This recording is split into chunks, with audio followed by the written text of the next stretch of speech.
des chansons de Dambo, je vais chialer. Voilà, c'est comme ça qu'on commence. Putain, mais allez, C'est Cécile qui aurait été susceptible de faire ça. Moi, je chante pas, moi. Bon, personne ne chante. Oh, dommage. Non, mais t'inquiète, je suis en train de préparer une manche chantée. Ok. Ah. Et en parlant de chanter, on va mettre d'abord le petit générique. Hein, c'est phase B. Est-ce que j'ai le droit de faire une groco et une petite roco? Parce que je sais Moi, pas. on verra. Pas... On verra. Voilà. Si tu es sage. Pourquoi tu veux faire a wish?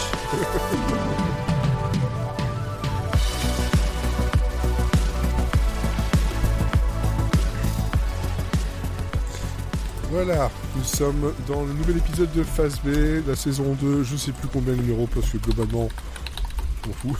C'est un épisode spécial Disney pour les 100 ans de la marque aux grandes oreilles. On va l'appeler comme ça. Donc, on a justement avec... Elle partage ce surnom avec la NSA, d'ailleurs. Okay, oui, ok. Très bien. Vous l'avez entendu. Il y a Florian avec nous. Il y a aussi Sophie et Mathieu pour m'accompagner ce soir. Bonjour.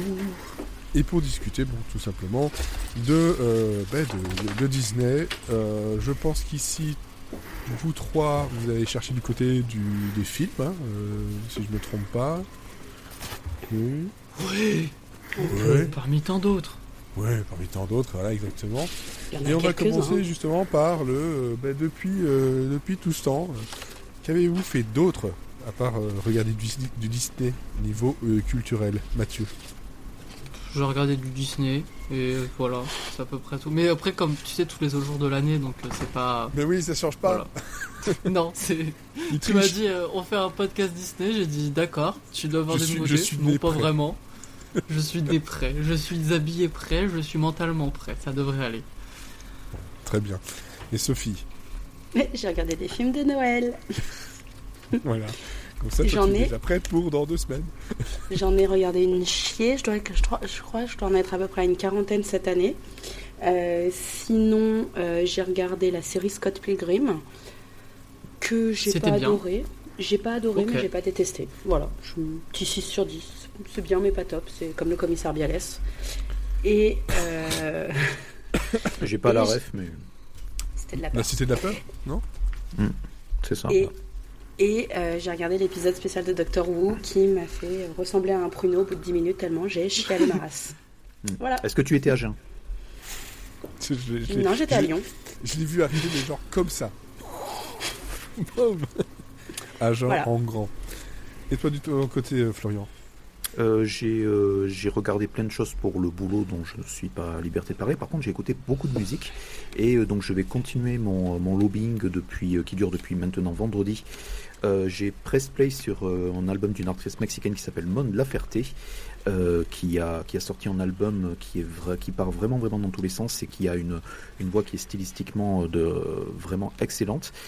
J'ai découvert beaucoup de choses sur cette artiste, donc elle a cartonné avec un télécrochet à l'âge de 20 ans et là elle a enregistré 7 ou 8 albums qui ont tous des styles différents et vraiment elle est l'album donc j'ai écouté 2 albums d'elle entre vendredi et ce week-end et le dernier album en fait qui est sorti c'est vraiment celui que je recommande le plus. Qui s'appelle Autopoietica et il y a un tout petit peu de Björk, il y a un tout petit peu d'opéra, c'est vraiment un album avec une production vraiment excellente. Donc voilà, moi c'est mon gros coup de cœur. Donc elle change de style à chaque album et franchement c'est vraiment du très très haut niveau artistique. Donc voilà, Mon Laferte, L-A-F-E-R-T-E, voilà, 8 albums sur Spotify, les deux derniers sont ceux que je recommande le plus. Ok. Bon, moi de mon côté, comme je l'avais déjà dit lors du dernier Phase B, j'ai continué à dévorer la discographie donc de Young Gun Silver Fox et chose assez rare à noter comme ça, je pense que c'est assez rare pour beaucoup de monde, il n'y a pas un seul morceau à jeter dans tous leurs albums. Donc sur 4 albums, pas un morceau à jeter, ça m'arrive très rarement et je les écoute en boucle. C'est tellement bien, donc je surveille avec envie le fait si jamais ils font des concerts dans le coin. Sinon, oui, des films de Noël aussi, du côté comme Sophie, voilà, des films de Noël, plein de films de Noël, des trucs que je connais déjà par cœur, mais ça fait du bien. C'est juste pour que ça fasse du bien. C'est ça en fait, c'est cucu, tu sais que ça va bien se terminer, il y a de la neige, ils boivent des chocolats chauds. Après, je regarde pas que des trucs cucu, toi, il y a des téléfilms façon Hallmark, etc. Mais je regarde. Non, mais j'aime beaucoup aussi, je ne crache pas dessus du tout, mais je veux dire que derrière, il y a aussi des plus grands classiques où je vais aller chercher du Maman, j'ai raté l'avion. Ah oui, mais ça, c'est la base. Mais toi, vraiment, c'est un package dans tout ça. Et sinon, niveau jeu, j'ai essayé pour l'instant juste la démo, mais elle m'a vraiment emporté du jeu Worldless, qui est vraiment très très stylisé. Je vous invite à aller regarder les images. J'ai vu la bande annonce parce que en fait mon copain m'en a parlé parce qu'il suit un mec sur Twitter. Bon bref voilà. Et j'ai trouvé que niveau esthétique ça ressemble énormément à Gris. Oui. On est d'accord. Totalement. Sauf que c'est moins déprimant. C'est moins déprimant, ça c'est sûr. C'est beaucoup plus simpliste, c'est des aplats, beaucoup plus dans les lumières, et les musiques sont vraiment très très envoûtantes. Et puis il y a des combats, vraiment des combats, avec des espèces de petites chorégraphies un peu comme ça à gérer, ce qui est la différence par rapport à Gris où globalement des combats. Oui, t'avances. Oui, tu fais qu'avancer, ou tu vas bloquer un peu des choses, voilà, pour rien gâcher. D'ailleurs Gris. Je le conseille à tout le monde. C'est vrai que c'est assez déprimant, faut le dire. Mais qu'est-ce que c'est beau. Mais c'est super beau. Voilà. Et donc Worldless, c'est sorti le 20 novembre. Il y a une démo qui est disponible et sinon, je crois que c'est 20 balles, un peu sur tout. Sur Switch, il est à 20 balles. Ouais, je crois que ça va être le prix à peu près partout, voilà, sur PC et Switch. Je crois qu'il est que sur PC et Switch d'ailleurs, pour l'instant. Voilà, donc regardez les images parce que c'est vraiment un style totalement à part et le mouvement est vraiment très très très beau. Voilà, ça c'était pour ce que l'on a fait globalement au niveau culturel, et donc on va parler de Disney. Déjà Disney, qu'est-ce que ça représente pour vous, Florian? Ah tu t'es sur celui qui est le plus réfractaire en fait de tous les gens. Je sais, ok. C'est fait exprès. Attends, plus réfractaire. Je suis pas non plus le moins réfractaire, voilà. Sur mon Disney préféré, je veux dire. Alors Cusco, Dingo et Max, et les autres, les classiques. Non. Moi, ça serait l'inverse. Après, il se trouve que là, pour ce numéro, j'ai pas été pioché dans les classiques parce que ça me faisait aucune envie, et c'est surtout aussi parce que j'ai vu relativement peu de Disney. Moi, en termes de studio qui appartiennent à Disney, moi, je suis beaucoup plus client de Pixar historiquement. Et même au niveau générationnel, en fait, c'est beaucoup plus ma cam, même si du coup, là non plus, j'ai malheureusement pas tout vu. Disney, ce que ça représente pour moi, en fait, étant donné que je suis quelqu'un qui est grandi en fait avec sa cartoon, et donc j'ai entre guillemets j'ai choisi mon camp en fait dans les années 90, il n'y avait pas 36 trucs, il y avait Disney, donc le Disney Club de TF1, le Club Dorothée, donc toute la partie manga, Power Rangers, etc., ou sa cartoon des Codes Pas Bunny, etc.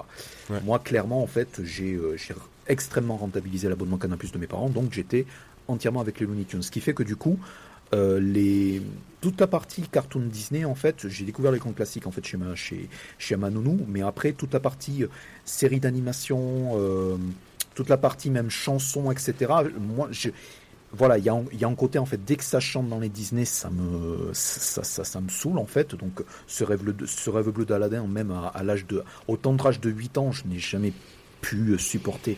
Je n'ai jamais pu supporter ça. Désolé Mathieu, c'est vraiment voilà. Et, Mathieu, on va le récupérer par terre. Hein. Ah non, on va le ramasser à la petite cuillère, mais bon, je pense qu'il s'attendait un tout petit peu à ces remarques. Non, mais tu racontes tout ce que tu veux, de toute façon, j'accepte tout le monde, il n'y a pas de souci. Merci. Et le truc, c'est que, en fait, le truc, c'est que sur les 10 dernières années, en fait, j'ai pas mal découvert de choses en fait avec Disney+, en fait.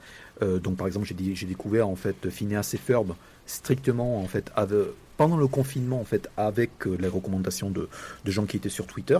J'ai pas dépassé la saison 1, mais je suis super content d'avoir découvert ça. Et j'ai aussi découvert en fait des dessins animés, des cartoons, le monde merveilleux de Mickey Mouse en fait, qui sont des cartoons format court. Et j'aurais jamais cru que ça serait aussi bien fait et aussi fun. Donc ça, c'est clairement le truc estampillé de Disney qui m'a le plus impressionné ces dernières années, en fait, qui est vraiment en cartoon, short form et tout. Mais c'est parce que aussi, ils ont été un tout petit peu dans mon terrain, qui est les cartoons totalement visuellement totalement out there et totalement zarbi. Donc les cartoons, les designs de Monde Merveilleux de Mickey, c'est très très particulier. Donc c'est quelque chose où en fait le parcours et ma relation avec Disney, ça était difficile en fait, mais ça s'est un tout petit peu facilité en fait avec l'arrivée de Disney+ et les choses que j'ai un peu testé ci et là. Ok, très bien. Sophie. Moi, Disney, clairement, c'est l'enfance. Je veux dire, j'ai grandi. Alors moi, pour le coup, j'ai vraiment grandi avec Disney. Je veux dire, quand j'étais petite, j'étais une princesse. Je veux dire, j'ai toujours dit, même en entretien, quand on me dit qu'est-ce que tu as toujours voulu faire comme métier, moi, je voulais être princesse parce que c'était la classe. Tu pouvais parler avec les animaux, tu pouvais. Voilà, c'était trop bien. Après, c'est vrai que. Disney, tu vois, moi j'aime beaucoup les dessins animés Disney, je veux dire. Après, les anciens, j'ai un peu plus de mal à les regarder maintenant parce que y en a plein qui me posent problème. Et je veux dire, tu vois, quand Apolline, elle me dit j'ai trop envie d'être la princesse Aurore. Non, ma chérie, tu peux être mieux. Maintenant, je trouve que ce qui est bien, c'est qu'ils sont enfin décidés ces dernières années à mettre des princesses entre guillemets qui n'ont pas forcément besoin d'un homme pour pouvoir il n'y a pas d'histoire d'amour et tout ça. Moi, Disney, ce qui me gêne un peu plus, c'est tout le côté mercantile. Je veux dire, Disneyland, quand je vois les prix, tout ça, c'est vrai que ça me fait revenir. Et je suis très cliente. Je suis très cliente. Non, mais c'est vrai, je suis très cliente de leur film. J'ai toujours dit, ma fille, je l'habillerai jamais en truc Disney. Mais c'est vrai que voilà, quand elle voit un pyjama Bambi et qu'elle a envie que je lui prenne, voilà, à un moment donné, tu t'assois aussi un petit peu sur ce que t'as dit. De toute façon, c'est pas que pour Disney. Hein. C'est tous les trucs avec les enfants. Oui, non, mais c'est tout le monde. Hein, tu auras que des jouets en bois. Non, ouais, t'auras que des jouets en bois. C'est pour ça que t'as et ceux qui font pas de musique. Et 3 poupées Miraculous, parce que c'est super. Mais c'est vrai que Disney, pour moi, je suis beaucoup plus naïve, on va dire, que mon conjoint, qui pour le coup, lui, il est vraiment Disney, c'est l'argent, c'est mal, c'est le mal et tout. Moi, c'est vrai que j'ai plus tendance à dire à ma fille, tu regardais un dessin animé, par réflexe, je vais avoir tendance à lui mettre un Disney parce que je sais qu'il y a les chansons, il y a tout l'imaginaire, il y a tout le truc à côté. Donc c'est moins risqué. Tu prends pas de risque en mettant un Disney. Le premier qu'elle a vu, ça reste quand même le Roi Lion. Et là, on met Taram et le chaudron magique. Non, je lutte encore pour pas lui montrer Taram, pour pas lui montrer Pocahontas, et pour pas lui montrer Pinocchio, parce que Pinocchio, je veux dire, voilà, c'est pas mal en termes de trauma d'enfance. Elle a vu le Roi Lion. Pour elle, Mufasa fait une sieste depuis 3 ans, voilà quoi. Bonne sieste. J'aurais peut-être pensé lui dire la vérité un jour. Parce que... Oui, mais là, elle a 4 ans, j'ai pas tout de suite envie de lui parler de la mort. Donc pour l'instant, Mufasa fait une sieste. Voilà. Pour l'instant, ça ira. Ah oui, et puis il est bien Mufasa. Bon, donc voilà, toi c'est... Oui, bon, écoute. Wow. Je l'ai pas vu arriver. je voulais quand même... Non plus, il l'a pas vu arriver. Je voulais quand même amender en fait ma réflexion en fait sur les chansons de Disney. Je n'aime pas les chansons de Aladdin. J'ai des bons souvenirs du film Aladdin. Par contre, il y a un film Disney en fait, mais c'est un film Disney live action qui est Les Trois Mousquetaires de Eric, et il y a All for Love de Bryan Adams, Sting et Rod Stewart. Ça c'est un bop. Ça j'adore et j'adore. Voilà. D'accord. Il a coupé sa caméra. Du coup, il se casse, quoi. Drop de mic. Il a droppé le mic et en fait on entend la caméra et pas le micro. Bien joué. Et donc Mathieu, lui par contre, là... T'as 8 ans et demi ? Non. Après, je pensais avoir c'est dire que par rapport à tout le monde, tout entendu, tout. Mais non, je n'ai pas vu cette version-là des Trois Mousquetaires. Mais sinon, et sur Disney Plus d'ailleurs. Je ne sais pas. J'en avais même pas les connaissances. Sinon, j'ai tout vu, tout lu, tout. Ouais. En fait, j'ai pas encore trouvé quelqu'un qui aime autant que moi, mais qui connaisse l'univers de Disney, que ça soit les contenus, donc les films, les séries, les musiques, etc.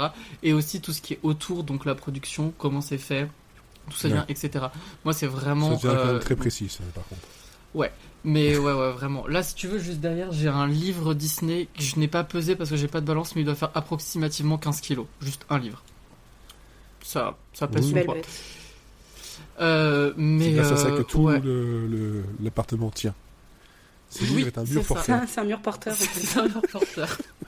J'ai fait un trou dans le mur et maintenant il bouche l'air. C'est très pratique.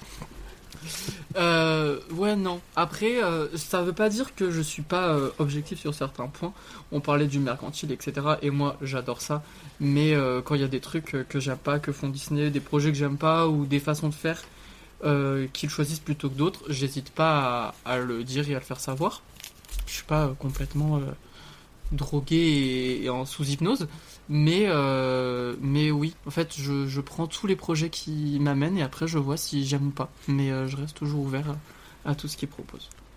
Et je confirme qu'il est bien sur Disney+, les Trois Mousquetaires de 93. J'ai quelque chose à faire après le podcast. Voilà. Je vais réparer pas en France, mais en Belgique, oui. Donc les Benelux, ça les Ah voir, bah super, j'ai plus rien à faire. J'ai plus rien à faire. J'ai fini ma vie. Ah bravo, j'ai pas envie de me coucher. Et puis moi je sais pas vraiment une partie d'enfance parce que j'ai jamais arrêté de regarder les Disney, que ça soit de n'importe quelle époque, c'est-à-dire que quand j'avais... je racontais de la merde, pardon. Trois Mousquetaires sont sur Disney+, c'est bon. Ok. Ah bravo. Ouais. Quand j'étais petit, je pouvais regarder dans la même semaine à la fois Blanche-Neige donc des années 30 ou La Belle et la Bête des années 90 ou des Disney des années 2000. Enfin, moi, toutes les périodes, je leur trouve des aspects positifs et je m'arrête à la différence, mais je comprends totalement ton avis, Sophie. Mais je continue de regarder ou je recommande La Belle au Bois dormant ou Blanche-Neige. Moi j'adore La Belle au Bois dormant, je veux dire, je suis amoureuse du prince Philippe, hein, attention. Hein. Ah mais j'ai un t-shirt avec le prince Philippe et le prince Eric qui se font des bisous, hein, donc si tu veux. C'est mes deux préférés. Mais parce que je préfère justement expliquer aux enfants comme tu l'as fait en fait, de dire en fait tu peux être mieux, mais je trouve qu'il y a plein d'aspects positifs dans le film et que c'est pas pour autant que Aurore est une mauvaise princesse. On pourrait en parler 8 heures, je vais m'arrêter là. Moi, de mon côté, en fait, oui, je pense que comme beaucoup, moi, j'ai eu le mélange entre Disney et mon père qui allait chercher du côté des Tex Avery, de Warner, tout ça. J'étais bercé au Droopy énormément, et pour moi, c'était le summum. Après, j'ai toujours eu, et encore maintenant, j'ai une affection toute particulière pour les Disney les moins populaires, en fait. C'est peut-être justement un syndrome de je veux juste faire chier, mais Elliot et le dragon, ça fait partie de mes préférés. L'original, hein, ils en ont refait un nouveau, je crois. Ouais, j'ai pas qui regardé. Est très bien. Qui est très bien, j'adore. Moi, j'avais adoré le Oliver et compagnie, parce que ça, je l'avais vu. Alors ça, je l'ai revu il y a pas longtemps, et je trouve qu'il a mal vieilli. J'avais un méga souvenir. J'ai bien aimé, moi, en fait, j'aimais beaucoup, en fait, un truc que j'avais pas vu à l'époque forcément, mais maintenant c'est le New York des années 80 qui marche super sur moi. D'ailleurs, mon chat s'appelle Oliver parce que Oliver et compagnie, voilà. Oui, voilà, tout simplement. Mais je vais aller chercher des trucs comme ça où je vais adorer Cusco. J'ai cru que t'allais aller chercher ton chat. Non, je vais pas le chercher, ça va être compliqué. Je vais adorer Cusco. Chez Pixar, il y a des trucs que j'adore dans les très bons, et je vais même aller chercher des trucs où j'aime beaucoup, genre les En Avant. Beaucoup l'ont détesté. Moi, j'y ai trouvé énormément de choses à revendre là-dedans, en fait. Bon, à part Taram et le chaudron magique, où là, vraiment, je peux pas le défendre. Oui, alors ça, les fans Disney, il faut arrêter de dire ah nanana, c'est oublié, c'est sous-côté. Non, je l'ai vu une douzaine de fois et c'est pas sous-côté, c'est nul. Il est trop bien, Taram. Taram, vraiment pas. Je l'ai découvert pour ce podcast, mais je vais pas en parler. dans l'autre machin. Voilà. Mais Taram, en fait, il est bizarre. Il y a le côté. Non. La période. Il y a le petit compagnon insupportable, mais à part ça, franchement, je veux dire, c'est la période un peu. C'est catastrophique. Je vais peut-être dire une connerie, mais la période où il y avait Don Bluth. Don Bluth qui était dedans. Ah ouais. C'est ça, hein. Et donc on sent. Ouais, c'est ça. On sent le côté justement de celui-là qui a été après faire des choses comme Anastasia et plein d'autres. Qui sont vachement mieux. Anastasia, c'est devenu une princesse Disney en plus maintenant. Non. Ah bah ils ont été rachetés par Disney+, par Disney. Hein, ouais, mais non, rien à voir. On peut en dire alors là, c'est pas une princesse Disney. C'en est devenu une par la force des choses. Alors là, non. John McClane est une princesse Disney. Voilà, c'est ça. C'est non. Bart Simpson également. Pardon, Lisa. Aussi, ouais, c'est vrai. Ouais. Non, effectivement, bon, voilà, on peut aller très très loin, mais c'est vrai que le côté chanson, j'ai jamais vraiment connu la plupart des chansons par cœur, comme beaucoup pourraient. Mais tu disais justement Aladdin, mais pour moi, Aladdin, ça fait partie de celles où il y a des chansons que je connais le plus. Pourquoi ? Parce que le génie. Tout simplement. Parce qu'il y a des personnages en couleur, parce qu'il y avait le doublage aussi qui joue beaucoup. Et je pense qu'il y a aussi de ça qui jouait pour moi beaucoup. C'est que les voix. C'est que tous les deux, vous aimez les cartoons, et Aladdin, c'est un des Disney les plus cartoons qui existent. Clairement. Tu vas chercher là-dedans. Après, moi, il y a des cartoons non-films que j'ai beaucoup aimés. Il y a des trucs comme ça, mais dès qu'il y a, on va dire les princesses, les machins, c'est. Oula. Ça devient compliqué. C'est pas mon univers, en fait, de toute façon. Donc, je vais chercher un peu ailleurs. Par contre, voilà, la planète au trésor, j'adore ça. Donc, voilà, mais c'est. Je vais aller chercher tous les trucs qu'en général, on va dire non, on l'oublie. Non, moi, je l'oublie pas du tout. Et puis, bon, après, Pixar est arrivé assez vite pour moi parce que Toy Story, c'est 94. Donc, j'avais 11 ans. Donc, j'étais dans l'âge de ça. Et puis, depuis, Pixar. Je sais pas s'il y a des exceptions vraiment, mais j'ai encore revu Vice Versa ce week-end. Pixar, c'est le haut pour moi, quoi. J'ai vu, enfin j'ai eu la chance en fait de voir Vice Versa quand c'était en sélection à Cannes en fait, donc quand j'ai pu couvrir le festival de Cannes en 2015, et je suis sorti et j'ai tweeté que c'était vraiment un chef-d'œuvre en fait, et je maintiens. J'ai pas revu le film depuis, mais je suis prêt à parier que j'aurai exactement la même chose. Moi, il me fait chialer à chaque fois au même moment. Donc, mais ça Big marche Bang, à chaque fois. moi je m'en suis jamais remise. Ah ouais, voilà. Bing bang. Non, mais non, je fais chialer, donc non. Et depuis, là, tu vois, depuis l'autre jour, j'ai aussi cette pub en tête qu'ils mettent dedans. Mais ce week-end, tu vois, j'ai revu là-haut avec Apolline parce que tu vois, elle voulait changer. Parce qu'en fait, Apolline, elle aime bien voir le même film, mais 15 fois d'affilée. Tu vois, par exemple, là, pendant les grandes vacances, on avait regardé Mario le film. En fait, sur 7 jours d'une semaine, elle l'a vu 6 fois. Donc le film Mario me sort par les yeux maintenant, et donc du coup là elle a voulu changer, donc elle est passée à là-haut. J'avais oublié comment je chiale ma race. Non mais je savais qu'on pleurait, mais j'avais oublié à quel point en fait, je pleurais, quoi. Je veux dire, j'étais en larmes, et Apolline elle était mais pourquoi tu pleures? Non, mais il suffit que j'entende les premières notes au piano c'est fini.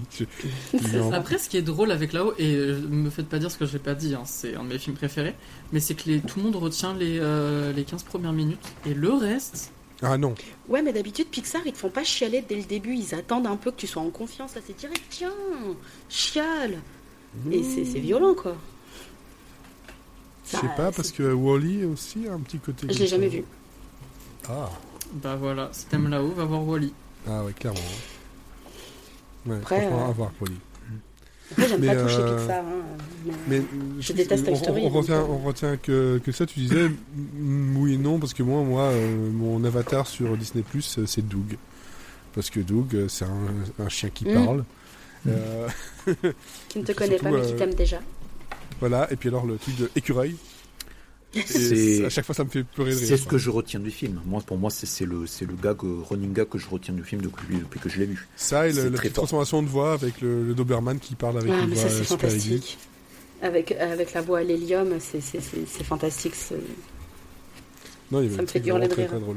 Enfin bref, voilà. Donc on a un rapport tous un peu différent, des différents niveaux. Soit l'enfance, on l'a eu, soit pas du tout, ou alors un mélange de tout ça. Ou être un taré. Pardon? La troisième voie, être un taré. Non, c'est être fan. Sans vouloir faire du Obispo. Comme dirait, ah putain. Ça, je la voyais venir. Titre. Moi, je l'ai pas vu venir, je me suis dit, je vais la faire. Mais par contre, moi, justement, par rapport à l'enfance, et je fais une transition comme ça, moi, ce que j'ai retenu, plus que les dessins animés, ce sont les jeux. Parce que quand j'étais plus jeune, moi, ce que j'ai beaucoup joué, j'ai joué un peu sur toutes les consoles, mais c'est surtout l'époque de la Mega Drive. Ah, mais oui, le Roi Lion. Lui. Ah putain, le niveau avec ces putains de singes, qu'est-ce qui m'a fait briller. Tous les niveaux. Ce jeu est super dur. Ouais, mais en fait, à notre époque, c'était la normalité, je veux dire, tu vois. Maintenant, on se plaint sur un Mario qui est pas si dur, mais quand je rejoue à des jeux, des vieux jeux et tout, je me dis, putain, mais en fait, les gens qui faisaient des jeux vidéo à l'époque, ils aimaient pas les enfants, quoi. Ah non, absolument pas. D'autant plus que le jeu est super beau, t'as les musiques, etc. Voilà, t'as des niveaux qui viennent de pas tout à fait le dessin animé quand même, faut bien le reconnaître. Les couleurs étaient très très belles, mais c'était des sauts au millimètre. Et quand tu n'avais plus de vie, tu recommençais le jeu depuis le début. Parce que pas de sauvegarde. Merci l'émulation de pouvoir m'aider. Parce que sans ça, ce jeu-là, je pense que j'ai dû passer un été complet à le finir. Mais je pleurais des larmes de sang. Mais, malgré tout, en dehors du trauma, j'en garde quand même un très bon souvenir, tout comme celui-là. Donc les gamers, en quelque sorte, il était génial. En quelque sorte, avec le jeu Roi Lion, en fait, tu as eu ton propre cycle de la vie, quoi. Exactement. Et Aladdin, c'était la même chose. Mais lui, par contre, il m'a fait pleurer pour autre chose, c'est que le jeu a bugué à la fin. J'ai dû tout recommencer parce que le jeu. T'avais réussi à passer le niveau sur le tapis avec dans la caverne. Oui, et juste à la fin, il a frisé. Je crois que si c'est pas la console qui passe par la tête, c'est moi à ce moment-là. Rien n'est passé par la tête parce que je suis quand même relativement calme, mais j'ai réussi à finir le jeu par la suite en émulation. Mais dans tous ces jeux-là, parce qu'il y en a énormément, il y a les DuckTales sur la NES, Tic et Tac, même un jeu sur... Voilà, c'est sur Nintendo. En gros, c'est un jeu qui se passe dans Disney World. Mais pourquoi j'ai pas ça? Mais il y en a un sur Xbox et PlayStation, de jeux dans Disney. J'ai un énorme oubli. Enfin, je vous laisse sur les jeux vidéo. Ouais. Je voulais reprendre la parole parce que je suis en gros abruti parce que ma relation avec Disney, ce qui est énorme et que je viens de me rendre compte que j'avais absolument pas parlé parce j'étais là, on parle de films, on parle des films. C'est pour ça que je t'ai dit sur WhatsApp, attention, il n'y a pas que les films chez Disney. Oui, mais tu vois, moi j'étais parti, film à donf. Ma relation avec Disney, clairement, c'est Mickey Parade et Super Picsou Géant et Picsou Magazine. Ah oui. Ça, c'est les BD. Oui. C'est les BD et honnêtement, dans le lore Disney, en fait, tout ce que les VHS, les choses des dessins animés, des machins, non, mais par contre, j'ai passé, on va dire, toute mon enfance, en fait, à lire et à parcourir à la fois les vieux Mickey Parade de ma grande sœur, des années 80, et je te laisse parler parce que je pense que t'as pas fini de parler de jeux vidéo. Non, vas-y. Mais les vieux Mickey Parade de ma grande sœur, en fait, et aussi et je harcelais en fait ma tante pour acheter des magazines et tout. Et en fait, tout le lore Picsou, Gontran Bonheur, Riri Fifi Loulou, Flagada Jones, les Raptous, etc. Tout le lore Disney, donc qui a été qui reprenait, d'après ce que je comprends, les BD italiennes, en fait, je crois que c'est Topolino, en fait, qui était le magazine. Et Mickey Parade, en fait, traduisait littéralement tout ce qui apparaissait dans Topolino, en fait. C'était une adaptation française. Ça, par contre, oui, ma relation à Disney passe par le lore Picsou, etc. Donc même au point où, en fait, la bande à Picsou, pour moi, c'est pas la bande à Picsou du dessin animé, c'est la bande à Picsou que j'ai lu en BD. Ouais, voilà. Oui, c'est ça. Donc c'est le Picsou de Karl Barks. C'est vrai que les BD ont beaucoup aidé. C'est vrai qu'on aurait pu aussi parler de ce qui se passait sur TF1 avec la présentation, je pense que c'était Jean-Pierre Foucault pendant un moment. C'était Jean-Pierre Foucault et Anne, en fait, qui a été mon premier crush d'enfance. Voilà. C'est une révélation, je ne l'ai pas mis dans mon portrait en série. Disney Parade sur TF1. Je pense que ça a été le crush de beaucoup de monde à l'époque. Et puis moi j'ai aussi les images de Winnie l'ourson avec des gens déguisés en Winnie l'ourson avec Jean Rochefort qui présentait. Donc voilà, Disney ça peut aller chercher très loin. Mais si je montre tous ces jeux-là, c'est parce qu'en fait le premier jeu que j'ai eu sur Mega Drive c'était Mickey Castle of Illusion. C'est un jeu qui encore aujourd'hui est génial, qui est ressorti en 2013 sur PlayStation 3 et Xbox et PC, et donc qui est vraiment encore plus facilement jouable maintenant, et où les musiques sont géniales. Et en fait, c'était ça qu'il y avait, c'est que graphiquement, c'était une claque. Il y avait des couleurs. Tu achetais un jeu Disney à l'époque, tu étais sûr d'avoir un jeu qui allait durer super longtemps, parce que souvent, ils étaient quand même très durs. Pas de sauvegarde, je rappelle. Mais c'était vraiment un côté où tu avais un respect en fait du joueur. Le Roi Lion et Aladdin, je les avais rachetés parce qu'ils sont sortis sur PlayStation 4, Switch et Xbox dans une collection où tu as les deux jeux. Au départ, il avait revendu ça à 30 €. Moi, je les ai achetés quand ils sont passés à 9 € en solde parce qu'il ne faut pas déconner non plus. C'est juste un émulateur avec une plus ou moins joli emballage. Donc il y a Castle of Illusion, mais celui que je retiens vraiment, parce que j'en viens à ça, c'est Quackshot. Voilà. Ça, je connais pas. Alors justement, parce que tous les autres, ce sont des jeux où globalement, on va chercher un dessin animé qui existe déjà, soit à la télé, soit en film, voilà. Enfin, c'est un des rares, mais globalement, il y a deux jeux qui font partie de mes préférés chez Disney. C'est deux jeux avec Donald. Je sais pas pourquoi, mais Donald est vraiment très très cool.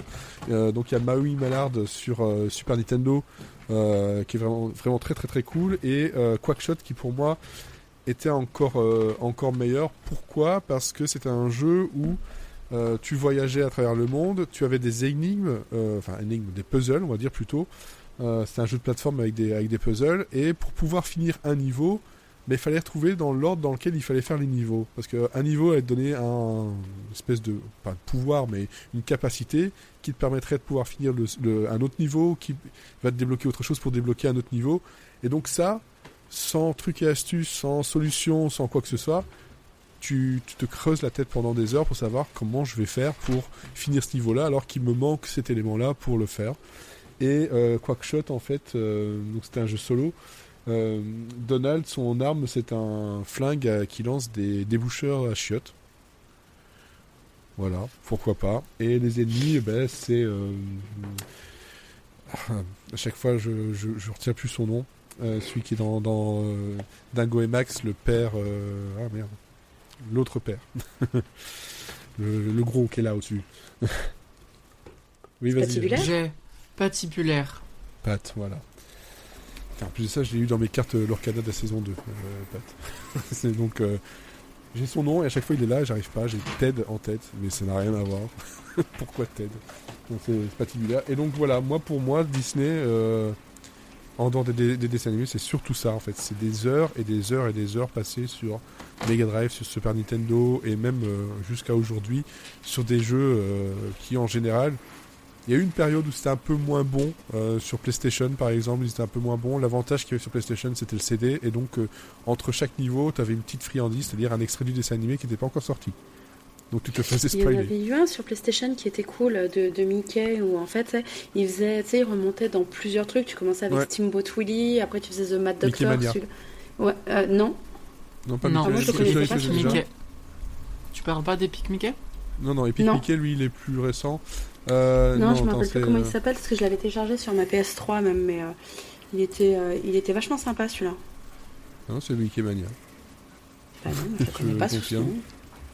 Mickey Wild Adventure en anglais. Ah bah ouais, alors c'est sous ce nom-là, peut-être que je le connais, ouais. Mais je vois, et dedans, il commençait avec Steamboat Willie. Dans le premier stage. Il était vraiment très très cool parce que tu allais dans toutes les époques et tout, et puis le jeu était magnifique pour la PlayStation en plus. Enfin, c'était vraiment très très beau, quoi. Oui, c'était vraiment très beau, ça c'est clair. Mais c'est vrai que le Epic Mickey dont Mathieu parle, le 2 était pas bon, mais le premier était vraiment très très cool. Et là tu jouais c'était pas vraiment Mickey, c'était l'autre personnage qui s'appelle encore Oswald. Si je me trompe pas, c'était Oswald, c'était un des premiers personnages de Disney, et en fait justement il y avait ce mélange avec l'encre, les dessins à faire et tout ça. Dernièrement sur Switch est sorti Illusion Island, qui peut jouer jusqu'à 4, avec un graphisme très proche de la série animée justement, et qui est un jeu très très très cool. Mais il y a eu un passage à vide où globalement les jeux qui sortaient Disney c'était souvent bâclés ou alors durs inutilement. Hercule sur PlayStation était ou même le livre de la jungle qui était dur, mais vraiment dur pour pas grand chose, et ils avaient perdu un peu la magie justement de tout ça, alors que voilà, sur les consoles 8 à 16 bits c'était quand même beaucoup plus sympa à jouer. Restait très dur, mais c'était beaucoup plus sympa et beaucoup plus fun. En tout cas j'ai meilleurs souvenirs avec ceux-là. Donc voilà, moi c'est ce que je retiens de Disney, c'est plein de jeux que vous pouvez faire en rétro gaming. En jeu, tu as aussi Dreamlight Valley qui est sorti sur Switch, qui est pas... En fait, j'en suis revenu, c'est pas si ouf.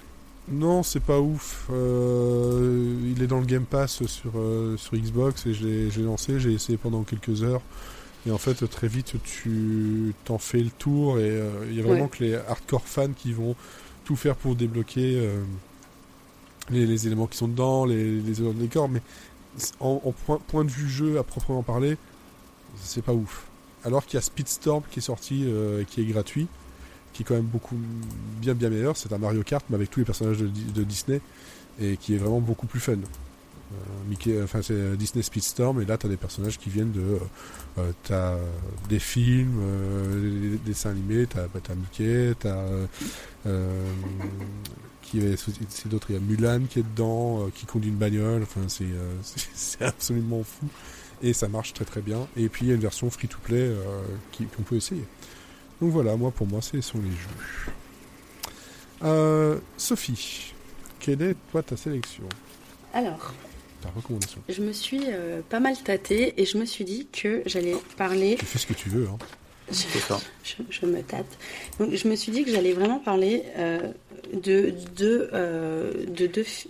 deux films que j'aime particulièrement. Donc il y en a un qui est récent, et il y a aussi mon préféré. Donc mon Disney préféré, il est jamais ressorti avec tous les gens avec qui j'ai parlé. Personne ne m'a dit ah ouais je l'adore. C'est plutôt ouais bof. Et c'est Alice au pays des merveilles. Attends, ma fille s'appelle Alice, pourquoi? Oui, et écoute, voilà, il aura fallu que je fasse un podcast pour ça. Merde, j'aurais parié Alice Cooper. Et ça c'est fait. Mais non. Mais non. Donc Alice au pays des merveilles, sorti le 21 décembre 1951 en France. Des réalisateurs Clyde Geronimi, ce qui doit être un cousin éloigné de Geronimo, je l'ai fait avant, j'anticipe, Wilfred Jackson et Hamilton Lusk, 17e long métrage d'animation et le 13e classique de Disney. Alice, tout le monde sait à peu près ce que c'est. C'est une adaptation de 2 livres de Lewis Carroll, Les Aventures d'Alice au Pays des Merveilles, qui est sorti en 1865, et ensuite De l'autre côté du miroir de 1871. Donc on n'est pas sur une adaptation qui est vraiment, enfin, je veux dire, comparé par exemple aux Purges de Tim Burton, je veux dire, qui est beaucoup plus... non, mais moi j'ai vu les deux, c'est de la merde. Je veux dire, j'aime pas Johnny Depp de base, mais là, je veux dire, voilà quoi. Et on n'est pas sur une adaptation fidèle. Je m'en suis rendu compte bien après. Mais moi, j'adore ce film. J'adore ce film parce que j'adore Alice. Déjà, je la trouve hyper attachante. Elle a un chat. Elle parle avec des animaux. Et vraiment, j'adore l'univers de ce film en fait.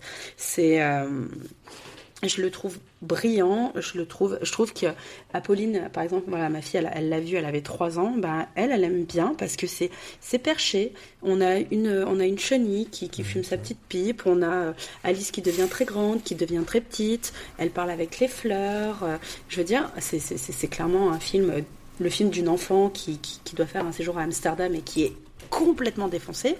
Mais non, pour ça, t'as la version en jeu Alice Madness.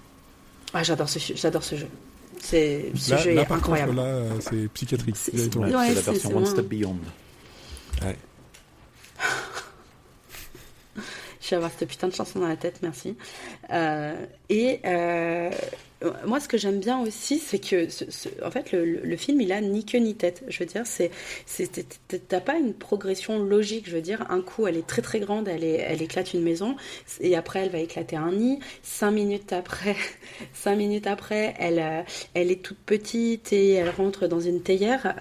Voilà, je veux dire, moi, je me rappelle que quand j'étais petite, par exemple, j'étais hyper terrorisée par la Reine de Cœur. Je veux dire, c'est beaucoup trop mignon. La Reine de Cœur, moi, c'est quelqu'un... Quand j'étais petite, je sais que je courais dans ma maison en gueulant qu'on lui tranche la tête. Je veux dire, tout va bien. Et maintenant, aussi... elle regarde des documentaires sur des tueurs. Ah oui, aussi. Ah, c'est peut-être de ça que j'aime autant Jeffrey Dahmer. Et Edmund Kemper... je ne pensais pas parler de... J'avais pas prévu de parler de tueurs en série, à la base. Mais en plus, moi, ce que j'aime bien dans Alice, pour le coup, j'adore les chansons. Tu vois, moi, tu me mets un Disney, je veux dire... je connais bien... surtout, en plus, je suis bien aidée par ma fille ces derniers temps, mais je veux dire... Quasiment tous les Disney, je vais connaître les chansons, voire par cœur. Je veux dire, tu me mets devant La Reine des Neiges 2, c'est fini. Moi, c'est un karaoké géant, voilà. Et moi, ce que j'aime bien dans Alice, c'est que ça chante, mais ça va bien avec l'histoire. Je veux dire, quand elle est... au début, quand elle est avec son petit chat, j'adore cette chanson, j'adore la chanson des fleurs. Je veux dire, c'est un matin de mai fleuri, je trouve que c'est une de mes chansons préférées et un de mes passages préférés dans un Disney. Et vraiment, je pense que si on prend vraiment Alice pour ce qu'il est, et c'est juste l'aventure d'une fille qui rêve, et je veux dire, qui n'a jamais fait de rêve qui n'avait aucun sens, je pense honnêtement que c'est vraiment un film qu'on peut montrer à des enfants sans se dire... ça parle de la mort ou quoi que ce soit. Non, c'est vraiment... Enfin, je veux dire, à part la reine qui va trancher des têtes, mais... Ouais, voilà. Mais ce que je veux dire, Alice, je trouve que c'est vraiment l'innocence de l'enfance. Elle est là, et puis elle se laisse porter. Et voilà. Donc, moi, Alice, c'est mon préféré. Et... si quelqu'un pouvait m'offrir la théière d'Alice au Pays des Merveilles avec les 3 becs qui coûtent 3 couilles à Disneyland, j'en serais ravie. Voilà. Si je reprends un pass annuel, je pourrais aller la chercher. Non, j'ai appris que la couille est une monnaie d'échange à Disneyland. Mais en fait, ce que j'avais demandé, c'est quoi le taux de la couille en ce moment? Ça doit être un lingot d'or, hein, franchement. Et ensuite, c'est un pass Navigo de JO. C'est un peu ça, ouais. Avec une couille, t'as 4 tickets de métro. Et je voulais aussi parler d'un autre film qui, là, par contre, je pense, est un peu plus connu de nos jours puisqu'il date de 2021. C'est le 60e classique d'animation. C'est un film qui se passe en Colombie, dans une fantastique famille. Bah non, mais Mathieu, t'en vas pas. Et c'est Encanto. Encanto, franchement, au début, je voulais pas le voir. Les gens me gavaient. Des fois, on me disait, faut pas parler de Bruno. Et moi, au bout d'un moment, quand on me gave, en fait, j'ai envie de planter les gens, quoi. C'est qui Bruno? De quoi tu parles? Ça n'a rien à voir avec Disney. C'est globalement avec tous les films, les trucs comme ça, qu'on te sort tout le temps les mêmes références. Ouais, c'est chiant. Et en fait, Encanto, il est sorti en 2021, film de Byron Howard, Jared Bush et Charis Castro-Smith. Bon, ça, on le retiendra pas trop, mais ce qu'on retient surtout de Encanto, moi, je trouve que c'est 2 choses. C'est, dans un premier temps, la musique absolument fantastique de Lin-Manuel Miranda. Je veux dire, il avait déjà fait Vaiana, qui, franchement, je trouve qu'il a Vaiana, une bande originale qui est vraiment très sympa. Vaiana, quand je l'avais regardé la première fois, j'avais pas trop kiffé, et à force de le voir grâce à ma fille, je me suis rendu compte en fait à quel point Vaiana est intelligent et comment c'est cool en fait d'avoir une héroïne qui est forte, qui va sauver un demi-dieu et qui n'en tombe pas amoureuse, mais c'est pas le sujet. Vraiment, Encanto, moi j'adore ce film pour tout le côté coloré en fait qu'il y a, et aussi parce que je trouve là aussi qu'on n'est pas sur une histoire d'amour cul à praline sur une fille qui voit un beau prince et qui va en tomber amoureuse comme Ariel qui a 16 ans et qui parce qu'elle a vu un beau gosse, on dirait moi avec Henri Cavill quoi. C'est presque gênant. Sophie, je suis calme, mais là je vais m'énerver. T'as rien compris à ce film. Et on va faire un podcast spécial La Petite Sirène. Vous n'avez rien compris à ce film. Allez tous en enfer pour ça. Non mais j'aime bien La Petite Sirène. Je veux dire, La Petite Sirène. Non, t'as rien compris à La Petite Sirène. J'ai eu la VHS, je l'ai saignée, je l'ai vue. Tu n'étais pas né. Calme-toi, Mathieu. Mais elle a sorti la carte. Je veux dire, après. Ouais, mais je l'ai vu deux fois. La Petite Sirène. Je veux dire, c'est elle voit Eric, elle en tombe amoureuse. Voilà, je veux dire, elle lui a pas parlé, elle sait pas s'il pète au lit, elle sait pas s'il se lave les dents le matin. Je veux dire, voilà. Moi, c'est ça qui me gêne chez les princesses Disney, souvent. Je veux dire, autant Jasmine connaît Aladdin, autant... la nuit avec... Oh merde, il pète. Oh, il se lave. Je veux dire... Non, mais voilà, mais après, voilà. Mais après, je dis pas que j'aime pas... En même temps, elle sent la marée, donc... Ouais, voilà, elle sent l'algue. Mais je veux dire... Mais bon, bref, Encanto. C'est une scène Et Encanto, voilà, moi vraiment ce que j'adore c'est la musique. Je veux dire, c'est vraiment une bande originale que je vais pouvoir écouter au premier degré dans ma voiture sans que ça me dérange ou quoi que ce soit, parce que vraiment elle est incroyable. Je veux dire, il n'y a pas une chanson que j'ai envie de passer. Le film il commence direct avec Stéphanie Béatrice, qu'on connaît surtout pour à la base pour Rosa Diaz dans Brooklyn Nine-Nine, mais je la trouve incroyable et je trouve ça drôle en fait après de savoir que c'est elle qui le fait, parce que t'as vraiment d'un côté Rosa Diaz qui respire la joie de vivre ou pas, et à côté de ça t'as Mirabel c'est un rayon de soleil cette gamine. C'est vraiment l'opposé total quoi. Ouais complètement.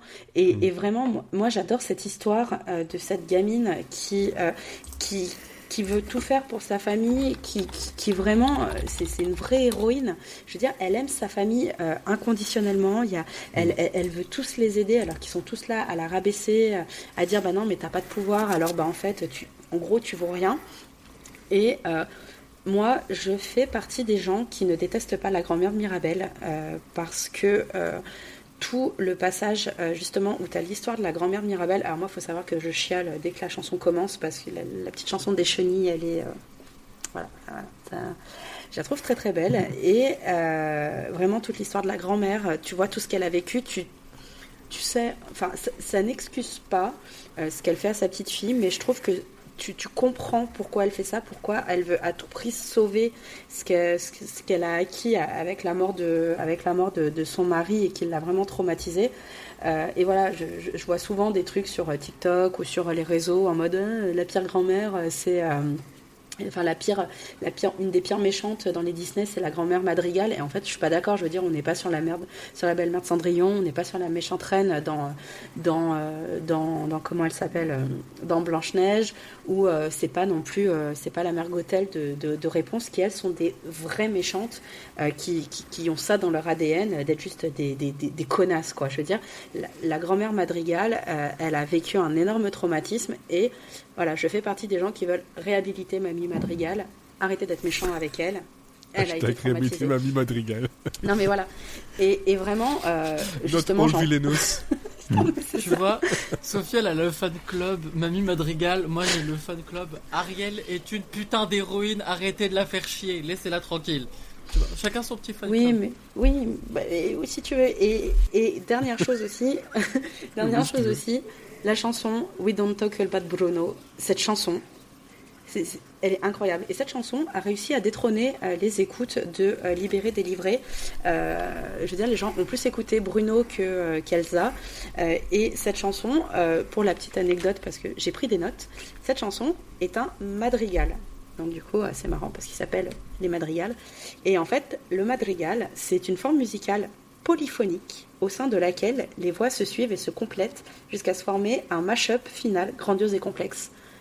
J'ai lu ce que j'ai vu sur Wikipédia, je ne comprends que la moitié des choses, mais c'est vrai que ce qui est incroyable dans cette chanson, c'est que d'abord tous chantent de leur côté et puis quand ils se retrouvent tous, ça forme. C'est vrai que le final de la chanson est juste incroyable et je trouve vraiment que Lin-Manuel Miranda, en fait, il a jamais de down dans cette bande originale et je veux dire depuis il a fait Vaiana, il a fait Hamilton, il a fait Tic Tic Boom. Alors moi j'ai pas aimé le film, mais j'adorais la musique. Il a fait In the Heights. Ah ça j'ai pas vu et j'ai pas entendu. C'était très très bien. Il paraît, je sais, il faut que je m'y mette, mais ce que j'adore vraiment, c'est que dans cette bande originale, il n'y a vraiment rien acheté. Chaque personnage a son style. Et vraiment, je trouve que Encanto, tu vois, je l'ai montré aussi à ma fille, et pour le coup, elle adore, parce qu'il y a tout le côté, il y a des animaux, c'est mignon, il y a les couleurs, et plus tard, elle comprendra après tout ce qui se passe vraiment, mais j'aime vraiment beaucoup ce film, parce qu'il est, je le trouve très très beau, et ça traite pas ça parle d'amour, mais ça parle d'amour dans la famille et c'est ça en fait que j'aime. C'est une aventure familiale où Mirabel c'est vraiment l'héroïne, où elle va vraiment reconstruire sa famille et voilà. C'est marrant parce que dans les chants We Don't Talk About Bruno, c'est vrai que j'ai entendu les gens la chanter avant que je vois le film, tout ça, et c'était saoulant. Je l'ai vu, je fais ok, je comprends un peu mieux le pourquoi, mais à choisir dans toute la BO, moi c'est Sous les apparences que je préfère. Surface Pressure. Alors, j'adore. Également ma préférée. J'adore cette chanson. En fait, moi j'adore surtout dans le film, c'est quand elle danse avec les ânes, parce que ouais, voilà. Moi je trouve ça génial. C'est ça qui m'a convaincu. Moi je suis pareil. Mais pour le coup, moi, si en dehors de Bruno, je devais garder une chanson, ça serait Dos Oruguitas, la chanson qui parle de l'histoire de la grand-mère et du grand-père qui est mort, parce que je trouve cette chanson incroyablement belle et dès que je l'écoute, je chiale ma race. Et voilà. Si je dis pas de bêtises, c'est celle-là qui a gagné l'Oscar de la meilleure chanson de l'année. Il y a des chances. En tout cas, ce qui est marrant, c'est que j'ai hésité en fait entre Encanto, parce que j'étais pas sûre que quelqu'un le prendrait, et Raya, que je trouve incroyablement sous-coté, parce que Raya, il est incroyable, il est super beau. Mais je pense qu'il a eu le problème, c'est qu'il est sorti à un mauvais moment en fait. En fait, Raya, il a pas eu de bol, parce qu'à la base, il devait sortir en novembre 2020. Il y a eu le Covid, donc en fait, il a été repoussé aux États-Unis, mais il est quand même sorti aux États-Unis. En mars. Sauf qu'en France, France et peut-être Belgique, je sais pas, mais Belgique, en France, il est sorti directement sur Disney+, en fait. Ouais, pareil. Et en fait, en France, il devait sortir en novembre 2020. Après, il a été repoussé à mars 2021. Puis après, ils ont dit en avril. Puis après, ils ont dit non, il va sortir. Et en fin de compte, ils l'ont sorti en juin 2021 directement sur Disney+. Et pour la petite blague, en fait, Raya a été nommé aux Golden Globes et aux Oscars pour le meilleur film d'animation, et que pour les deux, il a perdu contre Encanto. Et je pense que Raya n'a pas eu la même pub que Encanto, mais je pense qu'il vaut tout autant le détour. Je trouve que Raya, ça aussi, c'est une super histoire d'aventure, où c'est encore une femme qui est forte, il n'y a pas de chanson, et ça c'est cool. Non, parce que bon... il n'y en a pas. J'adore Géraldine Nakache qui fait Sissou, le dragon. Je trouve que Géraldine Nakache, elle s'éclate et ça se sent. Et franchement, j'ai lu que des trucs comme quoi il était nul. Et plus je le vois avec ma fille, et plus je me dis, mais en fait, il est très beau. Et en fait, il est très bien, Raya, quoi. On rigole, on pleure un peu. Franchement, voilà, quoi. C'est vraiment ça a vraiment été une bonne surprise. Ouais. Moi, j'étais prêt à payer ma place s'il était sorti en salle, en fait, mais malheureusement, en fait, je l'ai totalement fait. Je pense que ça fait partie des 3 Disney et Pixar que j'ai totalement oublié. L'autre, c'est il y a Luca qui est sorti. Oui. En avant, Luca. Luca et le. Je crois. Soul. Non, Soul, je l'ai vu. Raya, par contre, ça fait partie des 3. Et Raya. L'autre, c'est Luca, et il y en a un troisième qui est sorti sur Disney Plus directement. Avalonia, non? Avalonia, il est pas ouf. Je l'ai vu, il est pas ouf. Moi aussi, moi, je l'ai vu. J'ai surkiffé. Moi, j'étais pas super convaincu, mais non, je crois qu'il y en a un troisième que j'ai totalement oublié, en fait. Mais en tout cas, Raya, vraiment. Une preuve de. Je vais chercher les outsiders, parce que Avalonia, moi, c'est peut-être un des rares qui a surkiffé le truc, quoi. Mais c'est marrant, tu vois, parce que moi, dès que j'ai parlé de Raya et tout, tu vois, quand je dis j'aime bien Encanto, ah ouais, mais Encanto c'est trop bien, la musique, tu vois, tout le monde pense à la musique tout de suite. Et Raya, voilà, c'est quand même, c'est pas. Ouais. Mais c'est on pas en a pense que c'est le parlé, souci, hein. Je suis d'accord avec toi sur Encanto, mais Raya, j'avais très hâte du film, je trouve que les visuels sont vraiment incroyables, mais le scénario m'a beaucoup déçu, autant que je l'aime en fait. C'est que je trouve qu'il est très très très très généreux. Ouais. Mais que le film est beaucoup trop court pour ce qu'il veut raconter en fait. Oui, c'est un moment, c'est un peu rushé, et voilà. Et c'est vrai que ça aurait plus valu le coup d'avoir la relation entre Raya et. Ouais, les personnages sont complètement effacés par le scénario et c'est vraiment dommage. Ça, c'est un peu dommage. Et c'est vrai que Sisu, Géraldine Nakache prend tout, quoi. Dès qu'elle est à l'écran, elle est. Son personnage, en tout cas, moi je la trouve. Je la trouve incroyable, et pourtant je fais pas partie des gros fans de Géraldine Nakache, mais là moi je la trouve génialissime dans ce rôle, quoi. Et Ryan a subi donc toute la partie Covid, etc., les sorties, pas sorties, tout ça, et puis surtout, encore une fois, c'est un Disney où il n'y a pas ou peu de chansons, et ce qui fait durer un Disney dans le temps en général, c'est un morceau catchy ou deux, ou une bande son complètement catchy, parce que si t'as pas ça, les gens vont pas forcément suivre. L'intelligence qu'avait Zootopie d'avoir juste une seule chanson qui est sur ton générique. Oui, mais c'est autant. Oui, il ne faut pas grand chose, hein. Mais tu prends Cusco, t'as juste la chanson du début, et Cusco il est incroyable. Bah oui. Oui, mais il veut pas faire la même chose. Oui, vraiment, Cusco c'est un ovni à part, alors que ceux-là ils s'inscrivent vraiment dans une continuité. Non, mais Cusco c'est. Kronk est incroyable. Emmanuel Curtil est incroyable. Sauf que, pas Kronk, le film, le Cusco 2, faut pas. Le machin avec Kronk, c'est nul. Aucun deux, pourquoi tu parles des deux? On parle de Disney 100 ans, on ne parle pas des deux. Non, attends. Dans les suites, la petite sirène 2, c'est de la merde. Hein. Le Roi Lion 3, un tiers, là, je sais pas quoi. Il est génial. Mais moi, je voulais parler de mes deux, mais je me retiens, quoi. Non. Non, mais ça, on revient sur les couilles encore, c'est n'importe quoi. Et pour revenir sur les chansons dont tu disais, puis je passerai la parole, Florian. Tu parlais, oui, ça a dégagé la chanson de la Reine des Neiges. Moi, de la Reine des Neiges, bon, j'en ai soupé, hein, avec des filles, etc., qui adorent la Reine des Neiges, j'en ai soupé, mais celle qui me reste en tête, c'est J'ai perdu le Nord. Je sais plus c'est quoi le titre en anglais. Juste parce qu'en fait, déjà, c'est Donald Renew qui chante. Et oui, vas-y, Mathieu. C'est Lost in the Woods. Voilà, Lost in the Woods qui a chanté. Il y a une version chantée par Weezer dans le générique, et surtout, c'est un hommage à Glory of Love de Peter Cetera, qui est un de mes morceaux préférés. Et, je le connais pas du tout.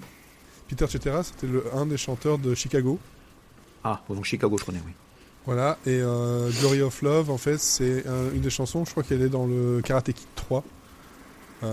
T'entends le morceau, t'écoutes Glory of Love, t'écoutes J'ai perdu le Nord, c'est clair et net, c'est la même chose. C'est la même chose. Donc voilà, juste pour ça, puis bon, t'as quand même les reines qui chantent avec lui. C'est juste parfait. Alors Florian, de ton côté, oui, tu veux nous parler de tes deux? Non, je vais en parler que d'un, puisque tu as dit d'en choisir entre l'un et l'autre.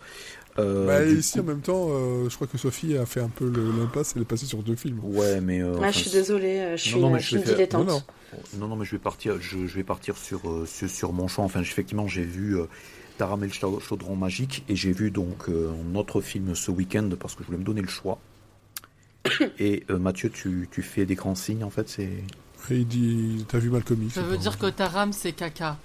Non, c'est que je trouvais le film dont je vais parler beaucoup plus intéressant à évoquer, parce que c'est plus un chaos technique, et il y a beaucoup plus de choses qui sont essayées, qui sont assez intéressantes. Donc dans les deux cas, c'est des choses que j'avais pas vues auparavant. Donc Taram, j'ai toujours voulu le voir, et donc j'ai eu l'opportunité de le voir en fait avec la préparation de ce podcast. Donc merci. Et l'autre film que j'ai découvert et que j'ai aimé, donc dont je voudrais parler, parce que du coup j'ai pu combler mes lacunes en Disney, c'est La Planète au Trésor de 2002 de John Musker et Ron Clements. Voilà, qui sont... l'accent, pourquoi? On sait pas. Etcheverry, voilà. Ils sont très bons copains. Voilà. Très très bons copains. Voilà.